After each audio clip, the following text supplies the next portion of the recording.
अमृतमय सुन जिनकी मूर्ति ब्रह्म को धारती नील की जय। मूर्ति ब्रह्म को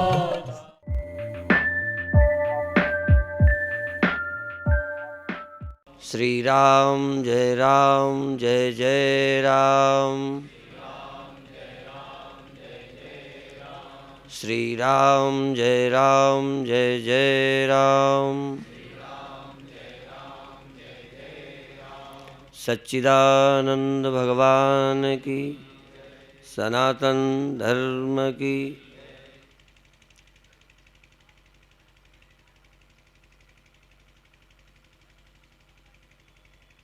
हम भारतीय लोग इंद्रियों के विषयों में दृष्टि भिन्न करने की धारणा बनाने की पहले से ही योजना बनाई हुई थी। आवश्यकता और संयम, आवश्यकता और नियंत्रण, आवश्यकता और उसको विलंब करना, रोकना, ये सिखाना सनातन धर्म का पहला कर्तव्य था। इसलिए ब्रह्मचर्य स्वाभाविक, पेट से निकले थे ही ब्रह्मचारी। लेकिन ब्रह्मचर्य वो कि आवश्यकता मालूम पड़ने लगी तब भी कुछ दिन संयम रखना, शास्त्राज्ञा, परिवार, अपनी समाज की मान्यताओं में संयमित रहकर चलना, इसका नाम ब्रह्मचर्य। आवश्यकता मालूम पड़ने पर भी, जैसे शौच की जरूरत होने पर भी कहीं नहीं करना, बाथरूम शौचालय में जाना आवश्यक है पर उसके भी नियम है। कहीं जाना है पर उसका भी कोई नियम है, कैसे चलना। प्रकृति का एकदम विरोध नहीं, लेकिन प्रकृति को स्वतंत्र नहीं छोड़ना। इंद्रियां बहिर्मुख हैं पर उनमें संयम, उसका नाम है ब्रह्मचर्य। फिर गृहस्थ, सृष्टि चलाना, पैदा करना, सुखानुभव करना, इसलिए गृहस्थ होना, आज्ञा दी। फिर वानप्रस्थ, तीसरा आश्रम वानप्रस्थ, और चौथा है सन्यास। और फिर उनका एक निषेध भी है, न ब्रह्मचारी ग्रही वनस्थो भिक्षुर न चाहम निज बोध रूपा। पहले आश्रम पालन करना, आश्रम स्वीकारना, और अंत में चारों आश्रमों का त्याग कर स्वरूपस्थ होना, सन्यासी भी नहीं रहना। ब्रह्मचारी भी उसके अभिमानी सदा नहीं रहना, सदा गृहस्थ नहीं रहना, सदा वानप्रस्थ नहीं, सदा सन्यासी नहीं। क्या होना फिर? निज बोध रूपा, आत्मस्थ होना। पहले आश्रमस्थ होना, ब्रह्मचर्य में स्थित रहो, फिर गृहस्थ रहो, गृहस्थ स्थित रहो, फिर वनस्थ, फिर भिक्षु, मांग कर खाओ। कोई एक ही आश्रम में विकृति नहीं आई, सभी आश्रमों में आई है। भिक्षुर है ही नहीं। जैनियों में मिलते हैं, कुछ औरों में मिलते हैं, भिक्षुक तो समाप्त हो गए।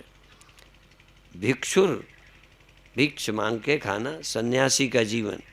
अभी सूचना में आया था गृहस्थ संत गोविंद भाई जी, जिन ज़्यादातर संत उन्हीं को लगाया जो जीवन में संत हो गए पर घर पर रहते हैं, पत्नी है, परिवार है, जितने को संत लगाया जाता है। यहाँ तक जो प्रसिद्ध हैं संत, मुरारी बाबू, वो सन्यासी नहीं है मेरी दृष्टि से। सन्यासी का मतलब है पत्नी आदि का परित्याग। तो संत बहुत हैं, तो जब इनका गृहस्थ संत कहा तो हमने कहा गृहस्थ लगाओ मत, संत ही भर कहो, सन्यासी मत कहो, बस बात बन गई। संत माने ही जो जीवन में संत है, और कोई ना हो लगाए वो भी एक अलग विषय है, वो मैं टिप्पणी का मेरा विषय नहीं है। विषय इतना है कि संत कोई भी हो सकता है। और कितने बार बताया, रामायण में जहाँ संत आया है किसी सन्यासी की बात नहीं कही। जिनका जीवन परोपकार के लिए है, दूसरे के काम में रत हैं, अपनी कोई इच्छाएं नहीं हैं, वो सब संत हैं। संत हृदय पर उपकार वचन मन काया। दूसरे का उपकार मन से, काया से, वचन और वाणी से, दूसरे के भले के लिए बोलना, दूसरे के भले के लिए सोचना और दूसरे के भले का शरीर से आचरण करना। पर उपकार वचन मन काया, संत स्वभाव क्या रघुराय, ये संत का स्वभाव है।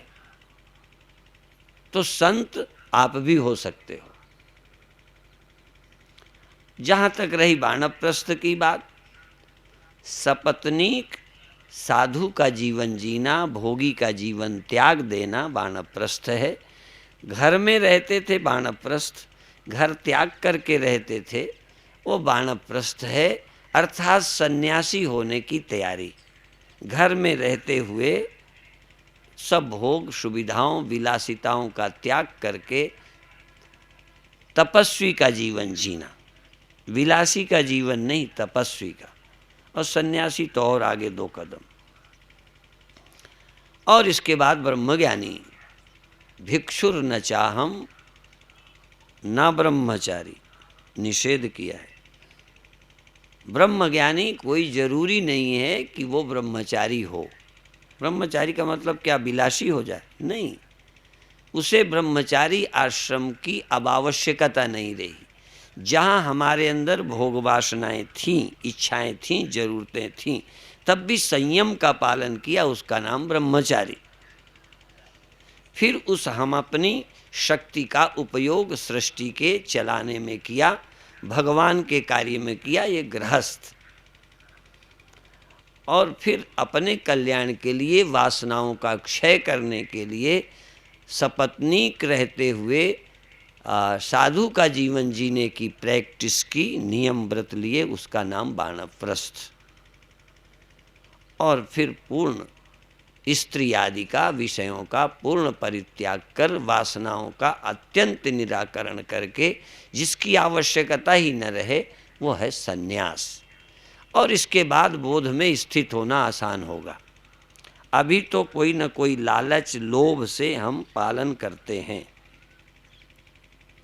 पाप मानकर बुराई से बचते हैं, पुण्य मानकर अच्छे काम करते हैं। लेकिन बोध रूप के लिए पापम न पुण्यम सौख्यम न दुखम, ना कोई पाप न कोई पुण्य। वो पाप के कारण नहीं बचता, वो पुण्य के कारण अच्छा काम नहीं करता। वो ब्रह्मचारी के आश्रम में है इसलिए ब्रह्मचर्य का पालन नहीं करता, बल्कि कर्म से मिलने वाले सुखों का उसे त्याग हो गया है। जैसे पेड़ में लगा फल पककर तोड़ा नहीं जाता, गिर जाता है। ऐसे ही सन्यासी के बाद जब बोध की अवस्था आती है तो सभी आश्रम, सभी वर्ण उसकी बुद्धि से गिर जाते हैं, उनसे वो मुक्त हो जाता है। किसी वर्ण, किसी आश्रम में वो कोई ब्राह्मण, क्षत्रिय, वैश्य, शूद्र किसी वर्ण का नहीं रह जाता। वह व्यक्ति ब्रह्मचारी, गृहस्थ, वानप्रस्थ, सन्यासी नहीं रहता, वो ब्रह्म होता है। वो ब्रह्म होकर जीता है, सन्यासी होकर नहीं। यद्यपि ब्रह्म होकर जीने वाला सन्यासी की तरह स्वाभाविक हो जाएगा, ब्रह्मचारी स्वाभाविक रहेगा। जो आत्मनिष्ठ हो जाएगा, जिसको और कुछ चाहिए ही नहीं, वो तो सन्यासी भी है और वो तो ब्रह्मचारी भी है और गृहस्थ में रहते संत भी है, क्योंकि जरूरत ही कोई नहीं रह गई, संसार की कोई आवश्यकता नहीं, वासनाओं का क्षय हो गया। तत्वबोध, मनोनाश, वासना क्षय। और बहुत अच्छी बात थोड़ी प्रकरण में कर लें, हिंदू धर्म क्या है? सनातन धर्म क्या है, भारतीय सोच क्या है। इच्छाओं को पहले रोकना, फिर इच्छाओं से मुक्त होना।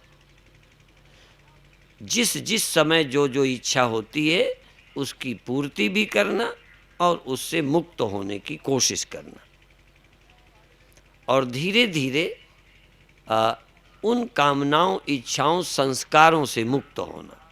और उसकी एक दृष्टि है, नारी में ही मातृदृष्टि, भगनी दृष्टि, इस तरह की दृष्टि करना। अब इस दृष्टि से क्या होगा, प्रकृति चेंज होगी। इंद्रियों के लिए नारी नारी है, नर नर है, पर धर्म और संस्कार से मेरी बहन है, मेरी माँ है। इतने मात्र से हमारे आचरण में परिवर्तन आ गया। आंखें वही रहीं, यही आंखें अन्य को देखती हैं, यही आंखें अपनी बहन को देखती हैं। यही हाथ किसी आम पुरुष को छूते हैं, इन्हीं हाथों से किसी संत को छूते हैं। हमारे इंद्रियां एक जैसा नहीं स्पर्श करती। इंद्रियों में सर्दी, गर्मी, कोमल, कठोरता एक समान हो सकती है, पर एक भावात्मक स्पर्श भी है, भावात्मक दृष्टि भी है।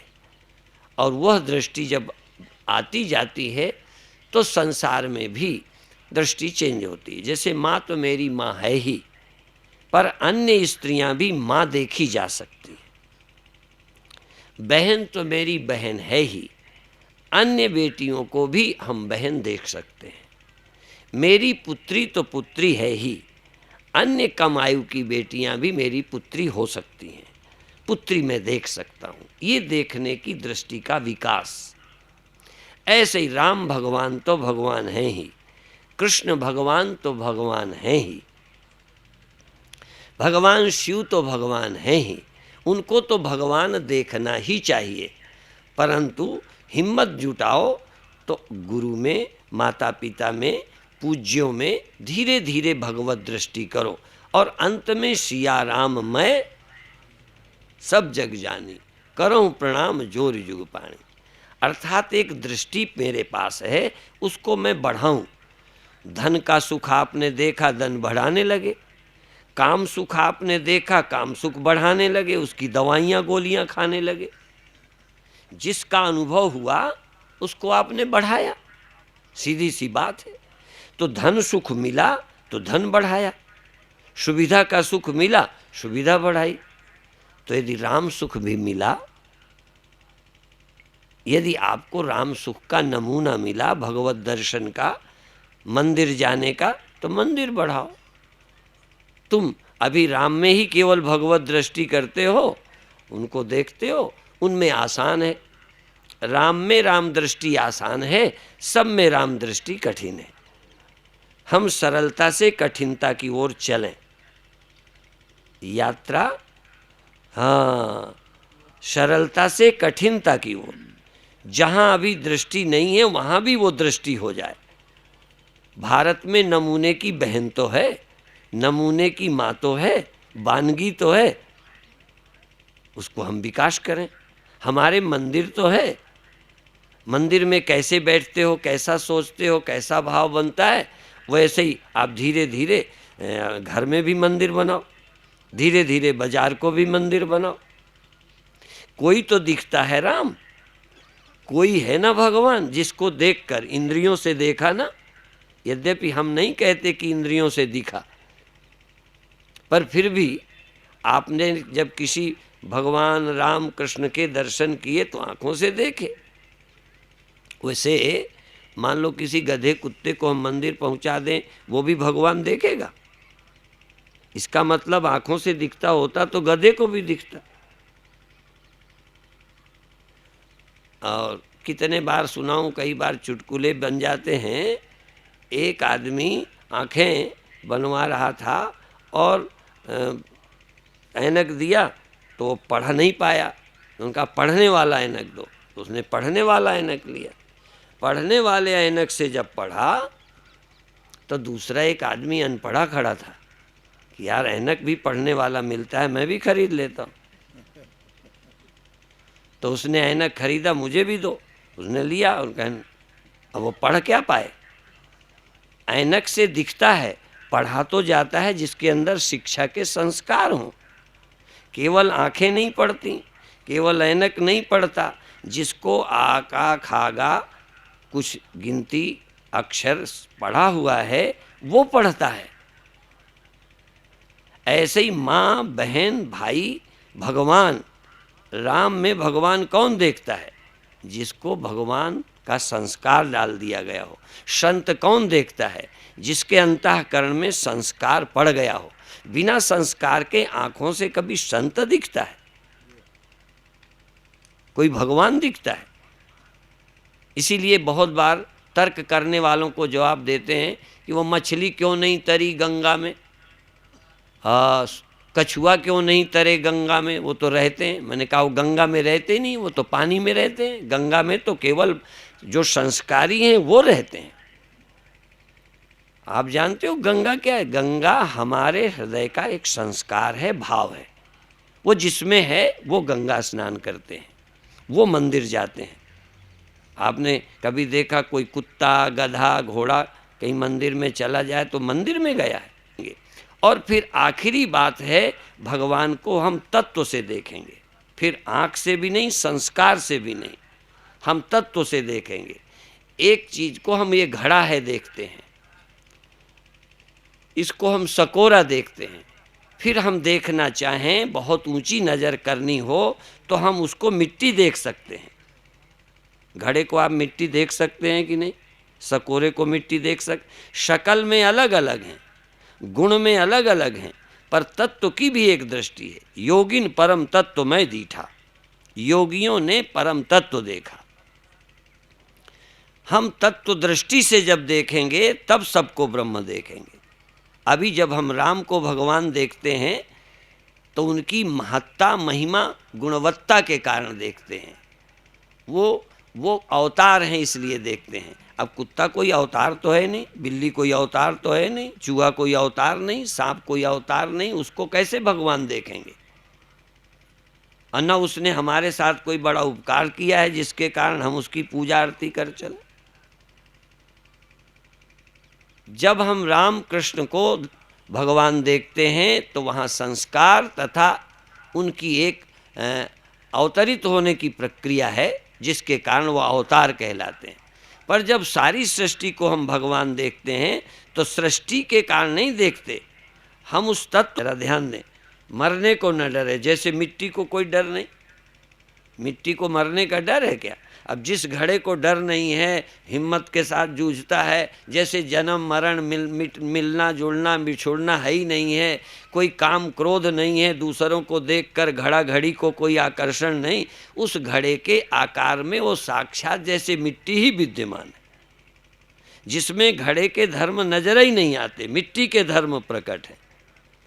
साक्षात ज्ञानी में जैसे भगवान के ही लक्षण उतर आए, न भय है, न चिंता है, न हानि है, न लाभ है, यहाँ मरे कि वहाँ मरे, कब मरे, कैसे मरे। ये तो अज्ञानी के चित्त में आता है कि मैं एकादशी को मरूं कि द्वादशी को, उत्तरायण सूर्य में मरूं कि दक्षिणायन में, मरने के बाद मेरी हड्डियाँ कहाँ डाली जाएं तो मैं तर जाऊंगा। पर मैं कभी पूछूं कि परम तत्व को उपलब्ध ज्ञानी के मन में आएगा कि मेरी हड्डियों को गंगा पहुंचा देना जिससे मैं तर जाऊं? मेरे मरने के बाद अरदास प्रार्थना करना, दिन तिरही करना, षोडशी करना, पाठ रखाना जिससे मैं तर जाऊं। जो इसी बुद्धि और शरीर के रहते ब्रह्मता को उपलब्ध हुआ है, जिसकी दृष्टि में ब्रह्म के सिवा कुछ और नहीं, वो जाएगा कहाँ? जाने के लिए भी नरक हो तो जाओगे। अच्छा, काम कहाँ आएगा? जरा अपना अनुभव बताओ, आपके मन में काम कहाँ आता है? जहाँ कोई मादा स्त्री होगी। स्त्री ही ना हो तो क्या करोगे? आपको क्रोध क्यों आता है? ऐसे हजारों लोग तुम्हारे ख्याल में होंगे, ध्यान दो, कि जिसका नाम लेते आपके मन में आग लग जाएगी। उस नीच का नाम ले दिया, उस धूर्त का, उसका नाम लेते हो। नाम रूप के व्यक्ति हैं, वस्तुएं हैं, तो पहले ऐसा नाम जिसके नाम लेने से मेरा मन खुश होता है वो है भगवान राम, भगवान कृष्ण, भगवान शिव, उनका नाम लेना। लेकिन ये ज्ञानी का स्तर की बात नहीं है। ज्ञानी की स्तर में ही टिकती, वो ब्रह्म ही ब्रह्म दृष्टि कैसे टिका लेगा? ब्रह्म ही ब्रह्म दृष्टि टिकाने के लिए केवल तत्व ज्ञान नहीं चाहिए, विवेक, वैराग्य, सठ संपत्ति भी चाहिए, मुमुक्षुता भी चाहिए। विवेक चाहिए, वैराग्य चाहिए। वैराग्य किससे? सुख से। सुख से वैराग्य। जो हम सुख लेते हैं, सुख ही के लिए तो आप रिश्ते बनाते हो। ये जो रूप रचते हैं सुख के लिए, जब सुखाभिलाषा समाप्त हो जाएगी, जब हम साक्षी भाव में स्थित रहेंगे, भोक्ता भाव गल जाएगा, तब हमको जब भोगना ही कुछ नहीं, तो कर्म की आवश्यकता नहीं, देह की आवश्यकता नहीं, भोग्य पदार्थों की आवश्यकता नहीं। यहाँ तक प्रारब्ध के कारण मृत्यु पर्यंत शरीर को रोटी चाहिए, कपड़ा चाहिए, वो भोगने को नहीं चाहिए। चूँकि पहले आपने शरीर प्राप्त कर लिया है, पहले जन्मों में आपको कोई लिप्सा थी, वासना थी, कर्म थे, जिसके कारण शरीर प्राप्त किया है। इस शरीर को प्राप्त करके अब आप इस जन्म में मुमुक्षा आ गई, ज्ञान को उपलब्ध हो गए, अब आपको शरीर नहीं चाहिए, अब आपको रोटी भी चाहिए नहीं, लेकिन खानी पड़ेगी। कई चीज़ें नहीं चाहिए और छोड़ भी सकते हो, परंतु रोटी की इच्छा भी ना हो, थोड़ी देर बाद आ जाएगी। कपड़े की ज़रूरत ना हो, ठंडी आ जाएगी, कपड़े की ज़रूरत पड़ जाएगी। यूँ तो हम भारतीय लोग निर्वस्त्र नहीं रहते हैं, इसलिए सर्दी गर्मी ना हो तब भी कपड़ा रखते हैं।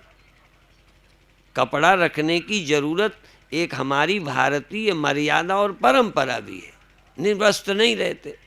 लेकिन हमने देखा हमारे बैल थे, उसको भी ठंडियों में ऊपर कपड़ा डाल देते थे, हाँ, और बाकी दिनों ना ऐसे ही रहता था। अब तो घोड़ों के लिए, गायों के लिए भी पंखे लगाए जा सकते, मच्छर ना काटे। माने जानवर को भी शारीरिक आवश्यकताएं होती हैं, लेकिन संत महात्मा ज्ञानी की शारीरिक आवश्यकताओं के अतिरिक्त बाकी खत्म हो जाएं।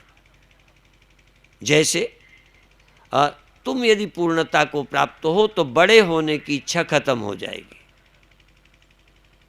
बड़े होने की इच्छा, ब्रह्म से भी कुछ बड़ा हो सकता है, और ब्रह्म किससे बड़ा हो जाए और किससे छोटा हो सकता है? जिसके सिवा कुछ है ही नहीं। देखो, एक घड़े से दूसरा घड़ा छोटा हो सकता है, बड़ा हो सकता है। एक मकान से दूसरा मकान अच्छा हो सकता है, बुरा हो सकता है। अब मिट्टी से ज़्यादा और मजबूत और स्थायी कौन हो सकता है? कोई मिट्टी से ज़्यादा मजबूत ताजमहल, बोलो हो? तो कोई ब्रह्मता को प्राप्त हो जाए, फिर कोई दीर्घायु होने की, ब्रह्म से ज़्यादा लंबी उम्र हो जाए मेरी, ये इच्छा पागलपन होगी। या तो ब्रह्म हम हैं नहीं, ब्रह्म हम समझते नहीं, फिर उम्र की क्या बात है? तुम ब्रह्म हो तो अब बड़े किससे हो जाओ? घड़ा घड़े से बड़ा हो जाए, छोटा हो जाए, चूँकि हैं मिट्टी, जो घड़ा मिट्टी है, अब कितना और बड़ा हो जाए? मिट्टी से बड़ा अब कौन सा घड़ा है? मिट्टी से बड़ा कौन सा बर्तन है जो और बड़ा हो जाए? जब हम व्यक्ति थे, इंडिविजुअल, वही व्यक्ति हैं तो बड़े, व्यक्ति हैं तो छोटे, व्यक्ति की तुलना होती है। ब्रह्म किससे तुलना करे? ब्रह्म अतुलनीय है। ब्रह्म के सिवा दूसरा कौन है जिससे ब्रह्म तुलना करे? वो मेरे से ऐसा है।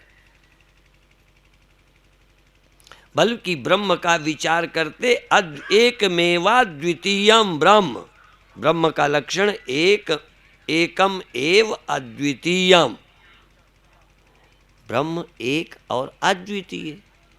भाई, मनुष्य से मनुष्य श्रेष्ठ होता है, देवता से देवता श्रेष्ठ होते हैं, पशुओं से मनुष्य और पशुओं में भी पशु अच्छे होते हैं। बाजार जाओ, कभी खरीदा होगा, और इंदौर में तो बाजार में चले जाओ, कपड़े से कपड़ा अच्छा। लेकिन ब्रह्म के अलावा दूसरा कोई ईश्वर है क्या?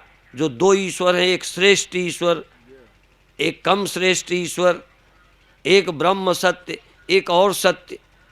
देखो, आपेक्षिक सत्य, सापेक्ष सत्य भी होते हैं। किसी की अपेक्षा, मकान की अपेक्षा ईंटें सत्य हैं, ईंटे की अपेक्षा और कुछ सत्य होगा, लेकिन मिट्टी की अपेक्षा ईंटा और मकान और क्या सत्य है? वो पूर्ण सत्य है। जैसे उससे वो सत्य, उच्च सत्य, उच्चतर सत्य, उच्चतम सत्य। कई बच्चे पूछ सकते हैं फिर ब्रह्म से ज्यादा सत्य क्या है? तो मैं क्या बताऊं, कभी कभी हंसी के मूड में होता हूं। हमने कहा ब्रह्म से ज्यादा तुम्हारा बाप सत्य है। वो तो अंतिम सत्य है, सुप्रीम ट्रूथ, वो आखिरी सत्य है, उससे ऊपर कुछ नहीं। कई लोग कहेंगे उसके ऊपर क्या, उसके ऊपर क्या, उसके ऊपर। ऐसे ऐसे बहुत प्रवचन और बहुत लोगों में भूलेखा है कि वो इसके चक्र के, उसके चक्र के, उसके चक्र के ऊपर कौन चक्र। भाई मैं कहता हूं कि फला से फला सत्य, फला से फला सत्य, फला सत्य। सत्य जो होगा वो एक होगा, उससे ज्यादा सत्य कौन होगा? अच्छा ये बताओ, 100% से ज्यादा कोई सत्य हो सकता है? 100% से ज्यादा सत्य होगा तो सत्य है कि वो झूठ है? हाँ, 101% कई मूर्ख बोलने लगे हैं। 101%, तो 101% सत्य कहाँ से आ जाएगा? वो तो फिर झूठ होगा। और 99% सत्य। अब देखो वो भी बता दे। एक जगह प्रवचन सुनकर के एक साधक से पूछा कितना समझे? कहने मैं 8 आना समझ गया। दूसरे दिन फिर 2 घंटे 4 घंटे सत्संग चला, अब कहने लगा 12 आना समझ गया। फिर इसके बोला 13 आना, 14 आना, 15 आना, 15.5 आना, यहाँ तक संत ने बर्दाश्त किया 15.25 आना। बस जिस दिन कहा 15.25 आना, कहे तू 1 आना नहीं समझा। सत्य कभी परसेंटों में नहीं होता, या तो वो 100% होता है या झूठ होता है। शरीर कितने % सत्य है? अच्छा देखो, स्वप्न से शरीर, स्वप्न से जागृत ज़्यादा सच्चा है, ये समझाने का ढंग है। जैसे अभी अभी नकली नोटों की बात स्वामी शांति स्वरूपानंद जी कह रहे, नकली नोटों की गड्डी दे दी जाए, एक 5 का नोट नकली, एक 10 का नोट, एक 100 का नोट नकली, ज़्यादा अच्छा कौन है? ज़्यादा कीमती कौन है? 100 का। भाई ज़्यादा कम नकली में क्या? नकली माने नकली, नकली में ज़्यादा कम क्या हो सकता है? अच्छा 100 के नोट मांगूं तो छोटे यहाँ बांट दूं, 100 के, 50 के और 10 के और 5 के नकली नोट बांटूं, तो बच्चों को तो खुशी होएगी। मैंने 100 का, ये कोई बुरी बात नहीं है। बच्चे भी हैं संसार में, ये आदि दुनिया तो मैं समझता हूँ बच्चों की है। यहाँ समझदार हैं ही कहाँ लोग। मोक्ष जब कहने लगे वो मोक्ष उनका, उससे ऊंचा बड़ा वाला मोक्ष लो। मोक्ष भी बड़ा छोटा होता है। मनुष्य तो भटक रहा है, अविनाशी भी छोटा बड़ा होगा। पूर्ण सत्य एक सत्य जो है, उसके अलावा सत्य कोई ही नहीं। अकाल पुरुष एक है, कालातीत एक है, महाकालेश्वर एक है, सत्य एक है, सत्य नारायण एक है। 2 सत्य नारायण नहीं हो सकते। यदि 2 होंगे तो फिर पूछेंगे ये सत्य नारायण से एक है कि ये वाला सत्य नारायण। इन 2 भगवानों में कौन भगवान? अरे ये 2-4 भगवान वाला मामला ये समझ के बाहर है। लेकिन बच्चों को समझाना पड़ेगा, बच्चों को ले जाने का ढंग यही है। इसलिए गुणातीत, चारों का निषेध, जैसी कह रहा था ना ब्रह्मचारी एक, न ग्रही वनस्थो भिक्षुर न चाहम, मैं भिक्षु नहीं हूं, मैं सन्यासी। भिक्षु माने सन्यासी। भिक्षु का मतलब न रखने वाला, मांग के खाने वाला। साथ में भिक्षु का अर्थ ये नहीं कि कल से हम तुम शुरू कर दें। भिक्षु का मतलब है अपने पास न रखने वाला, सिर्फ मांग के खाने वाला। न रखने की शर्त है, नहीं तो महर्षि दयानंद के अनुयायी बोलते हैं भिखारी हो गया सारा भारत देश। ये तो सब भीख मांगने को खड़े। जो न रखता हो कुछ भी, उसे मांगकर खाने का अधिकार है।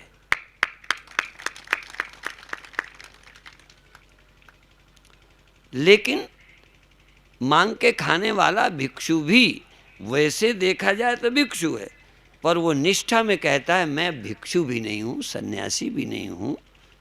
अब मुझे सन्यासी होने का अभिमान भी नहीं है, क्योंकि सन्यासी होने का अभिमान भी एक रोग तो है ही। ये बहुत रोग है। जो भी है वो इलाज भी है, रोग भी है। यदि रोग होता तो वेद सन्यासी क्यों बनने की बात कहता, शास्त्र क्यों सन्यास देता। इसका मतलब इलाज भी है, पर इलाज यदि गले पड़ जाए तो रोग ही है। नहीं समझ में आई बात? हाँ, ब्रह्मचर्य भी अच्छा, गृहस्थ भी अच्छा, वानप्रस्थ भी अच्छा, सन्यास भी अच्छा, और हिंदू भी अच्छा, बहुत अच्छा है हिंदू। हिंदू हो, मनुष्य बहुत अच्छा है।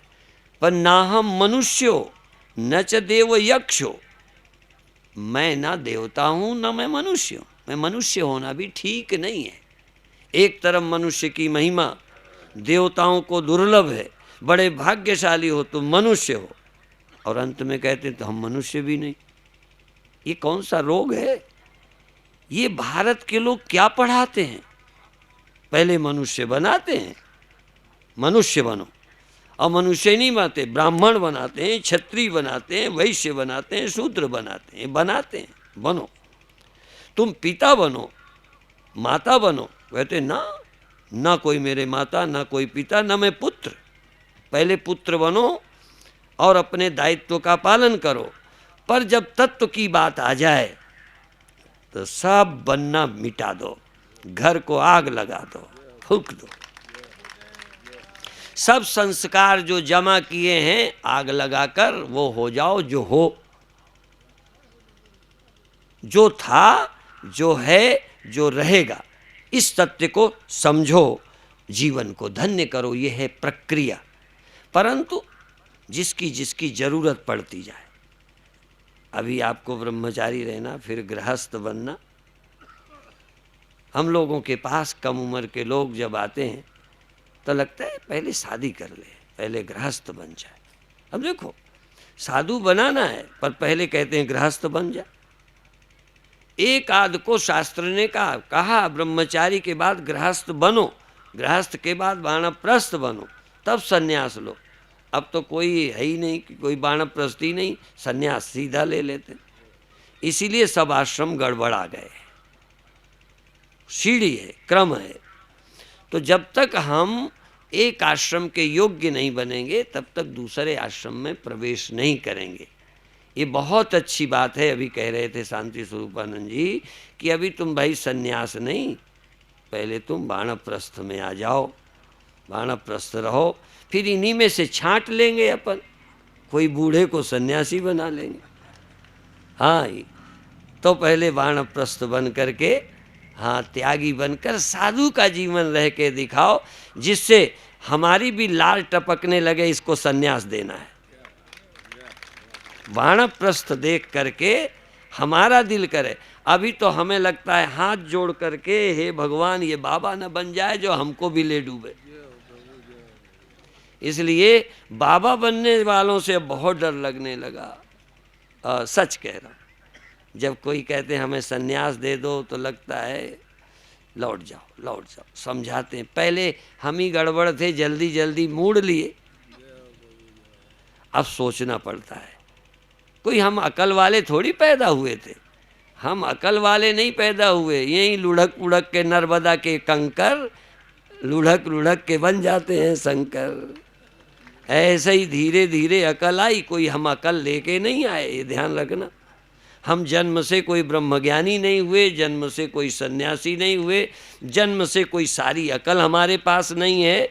ऐसे ही उल्टा सीधा लुढ़क उड़क कर समझ आई है ये भगवान। अब तो हम ये सोचते हैं कि पहले सबको वानप्रस्थ भी नहीं, पहले कहें थोड़े दिन शादी कर कर के धर्म का काम कर, अच्छा काम कर, फिर तुझे वैराग्य हो जाए तो भी बन जाना बाबा।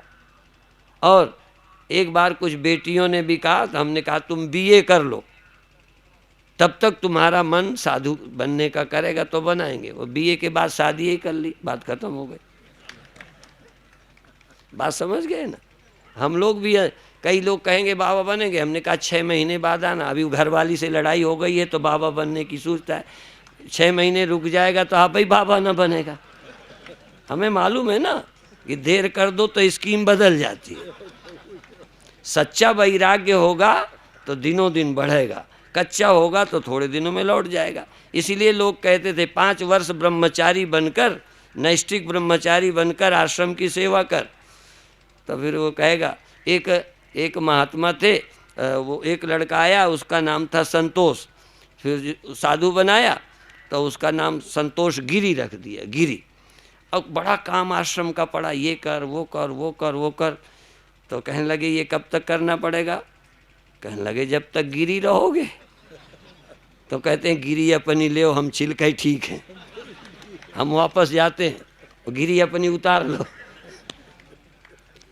तो ये जो दुनिया है, सन्यास कितनी ऊंची चीज है। अब सन्यासियों को देखकर यदि घृणा हो जाए तो ये तुम्हारी गलती नहीं है, कहीं ना कहीं हमसे चूक हुई है। ऐसे ही ब्रह्मज्ञानी की लोग आलोचना, ये सोहम वाले, ऐसे जब कहें तो डूब के हमें मर जाना चाहिए। ये ब्रह्मज्ञानी के दर्शन करके, ब्रह्मज्ञानी के पास बैठकर राग द्वेष ईर्षा मेरा तेरा कलह, जहाँ ब्रह्म के सिवा कोई और नहीं, वहाँ अन्य प्रपंच किस बात का। ऐसे उच्च ब्रह्मज्ञानी के दर्शन करना पुण्य होता है, जिनके दर्शन करने से आजकल पाप लगने लगा। ब्रह्मज्ञानी कितनी, ब्रह्म विद्या कितनी ऊंची विद्या है। वेदांत विद्या कोई ये बचकानी बात नहीं है, जिसको तरने के लिए न दिन का सवाल, न रात का सवाल, न यहाँ न वहाँ, कैसे प्राण छूटें कब छूटें। ऐसे उच्च ब्रह्मज्ञानी की स्थिति, जिसके अपनी समझ में जो घड़ा अपने को समझकर मिट्टी, उस घड़ा जो मिट्टी को उपलब्ध हुआ है, उसकी समझ में कोई बर्तन मिट्टी के सिवा ही कुछ नहीं। ऐसे ही ये ऐसी कल्पना नहीं करनी सिया राम ये सब ब्रह्म ही, ऐसे नहीं है ये कि तुम देख लो कि ये तो मेरी बहन है, ऐसे देख लो ये तो ब्रह्म है। ऐसे ब्रह्म नहीं। ब्रह्म कैसे हैं? ये संसार ब्रह्म क्यों है? जो कोई इसको तत्व से, यो में वेत्ति तत्वतः, ये तत्व से समझे कि ब्रह्म है। ये राम भगवान है, कृष्ण भगवान है, ये तो उपासना है। गुरु साक्षात पर ब्रह्म है, खूब अच्छी बात है ये। तुमको ये ऐसा ही कहना चाहिए, गुरु साक्षात पर ब्रह्म। परंतु गुरु साक्षात ब्रह्म क्यों है? तुम्हारे पास क्या आधार है गुरु के ब्रह्म होने का? गुरु ब्रह्म कैसे हैं? तभी तो भगवान कृष्ण कहते हैं अर्जुन को, बहुत लोग कहते हैं मेरे जानने की कोशिश ही नहीं करते, हजारों में कोई मेरे जानने की कोशिश, यतताम अपि सिद्धानाम कश्चिन माम वेति तत्वता। हजारों मनुष्याणाम सहस्रेषु कश्चित यतति सिद्धये।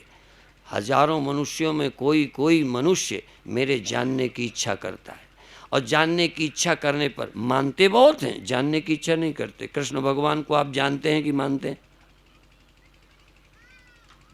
गुरु साक्षात ब्रह्म आप जानते हैं क्या? अच्छा, आप ब्रह्म हैं ये आपको पता है क्या? तो आप बोलते हैं मैं ब्रह्म हूँ शिवोहम, कि आप जानते हैं? शरीरो हम जानते हैं, शिवो हम बोलते हैं। ब्राह्मणों हम आप पक्का है, अशिवो हम कहते हैं। आप मनुष्य हैं ये दिली तौर पर जानते हैं, और ना हम मनुष्यो न च देवयक्षो, ये श्लोक रटते हैं। क्या ये मेरी अंदर कहीं समझ की गहराई में है कि मैं आदमी नहीं हूं? और तुम आदमी ना हो, तुम्हें लोग माने रहे आदमी, क्या घाटा लगना है? और तुम यदि आदमी हो, हम तुम्हें नारायण भी मान लें तो मुझे फायदा है, तुम्हें घाटा है। तुम यदि मनुष्य हो, मैं तुम्हें नारायण मानता हूं तो मेरा तो बेड़ा पार। मैं तुम्हें नारायण समझता हूं, मेरे डूब जाने का, बहक जाने का खतरा ही गया। ये तो मेरी नज़र की बात है कि मैं तुम्हें नारायण देखता हूं, अच्छी बात है। पर तुम अपने को नारायण देखते हो कि आदमी? तुम मुझे संत देखते हो, तुम्हारा भला है, पर मैं अपने को सचमुच अभी संत समझता भी हूं कि नहीं? संत हूं भी कि नहीं? तो देखो, मानने वाले को लाभ है, और जो झूठ अपने को कहेगा उसको घाटा है। इसलिए दूसरे को तुम बिना जाने भी ब्रह्म मान लो ना, भगवान मान लो, सिया राम मान लो, तुम नहीं जानते तब भी तुम्हें फायदा है। पर अपने को बिना जाने यदि कहोगे तो भटक जाओगे। इसलिए अपने को ब्रह्म जानने के बाद, बल्कि जान जाना तब भी लोगों को न कहना तुम रहना ब्रह्म, लोगों को बताने की जरूरत है क्या है? लोग जो देखें देखने देना, लेकिन संसार को सिया राम देखना ये मेरे भले में है। इसलिए औरों को परमात्मा रूप देखना, सिया राम देखना साधक की बहुत अच्छी अवस्था है, और अपने को ब्रह्म देखना ये साधक की नहीं, ये तो सिद्ध की अवस्था है। इसकी चर्चा फिर करेंगे, आज यहीं समाप्त करते हैं।